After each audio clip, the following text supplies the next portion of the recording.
Проект закона о государственной службе разработан в целях устранения пробелов в действующем законодательстве республики в области нормативно-правового регулирования Института государственной службы, говорится в пояснительной записке представленного закона.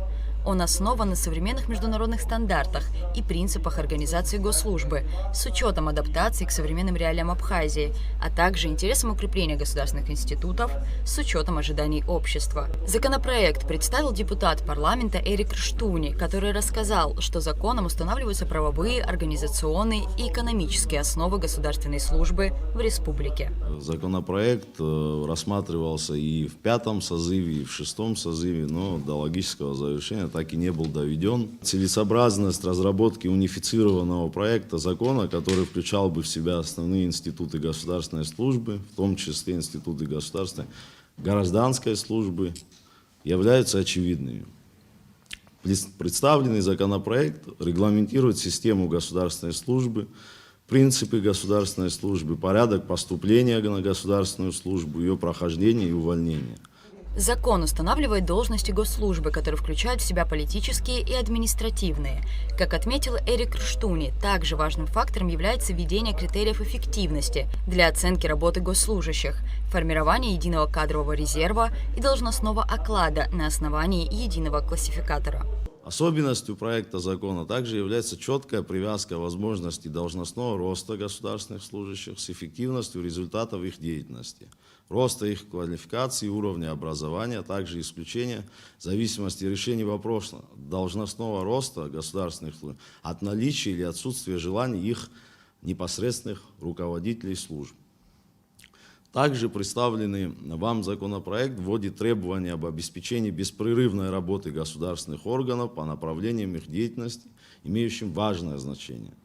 В качестве одного из элементов антикоррупционного механизма следует также рассматривать положение законопроекта, предусматривающее обязанности гражданина, поступающего на государственную службу, а также обязанность государственного служащего ежегодно представлять сведения о доходах, имуществе и обязательствах имущественного характера. Как рассказал юрист Кабмина Лаша Цаава, предложенный закон поможет исключить влияние человеческого фактора при продвижении госслужащего по карьерной лестнице. У нас получается, что вот карьерная лестница, прежде всего человек должен доказать свою квалификацию, свой уровень знаний. Только тогда можно рассматривать вопрос, значит, его повышения по карьерной лестнице. Это принципиальный вопрос, который здесь заложен. И это законно обойти не получится. Отличительной особенностью данного законопроекта является установление возраста, с которого граждане получают право поступать на государственную службу. Претендовать на работу желающие смогут с 21 года и при соответствии к квалификационным требованиям. Предельный срок службы – 60 лет. Однако при необходимости руководитель может ежегодно продлевать работу служащего сроком до 12 месяцев, но не более чем до достижения им 65 лет. Представитель президента в парламенте, министр юстиции Анри Барциц, в свою очередь отметил, что данный законопроект относится к категории наиважнейших для страны. Данный законопроект устанавливает механизм унификации и создания единых подходов к государственной службе в целом.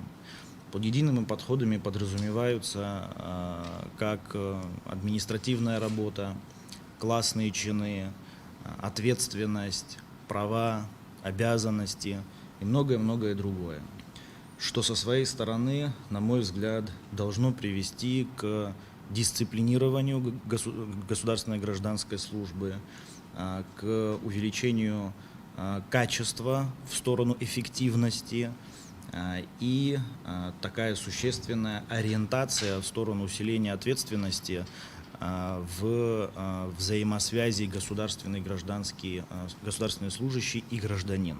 Анри Барциц подчеркнул, что данный закон поможет привести систему государственной службы в унифицированную строгую форму работы, ориентированную в первую очередь на граждан.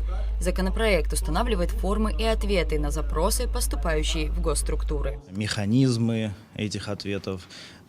Есть очень интересная вещь, там это содержание, объем содержания этого ответа в случае, если значит, объем и содержание, скажу проще, в случае наличия, условно говоря, там отписки есть возможность, предусматривается и должна вообще, в принципе, быть предусмотрена возможность доуточнить информацию и запросить ее. Также заведующая отделом законопроектной деятельности парламента Инна Кварча рассказала о предусмотренных в законе ограничениях для поступления на госслужбу. Немаловажным ограничением мы считаем наличие близкого родства, то есть родители, дети, супруги, родные братья и сестры, в тех случаях, если замещение должности государственной службы связано с непосредственной подчиненностью в рамках одной организации, одного государственного органа или прямой подчиненности одного другому. Референт отдела законопроектной деятельности парламента Адица Цикутания рассказала о том, как будет формироваться кадровый резерв госслужащих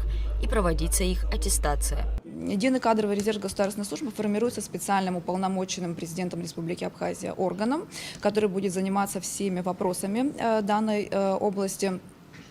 И включение в единый кадровый резерв производится в следующих случаях. Во-первых, это по личному заявлению граждан, это в случае первичного поступления на государственную службу. Также это в случаях, когда по должностному росту, то есть в пределах должностного роста государственных служащих, а также для замещения вакантных должностей государственной службы в порядке должностного роста, но по результатам аттестации. Проводится аттестация госслужащих один раз в 5 лет. Это такое обязательное условие абсолютно для всех государственных служащих. Также нашим проектом закона предусмотрена, скажем так, внеочередная аттестация государственных служащих. Также в госструктурах республики смогут работать не граждане Абхазии. Эту норму в законопроект внесли из-за нехватки специалистов. Иностранец может получить работу, если на эту же должность не претендует гражданин Абхазии. Однако сотрудников, не имеющих абхазского паспорта, не смогут повышать в должности. Рада Чачава, Алексей Агухава, Абхазское телевидение.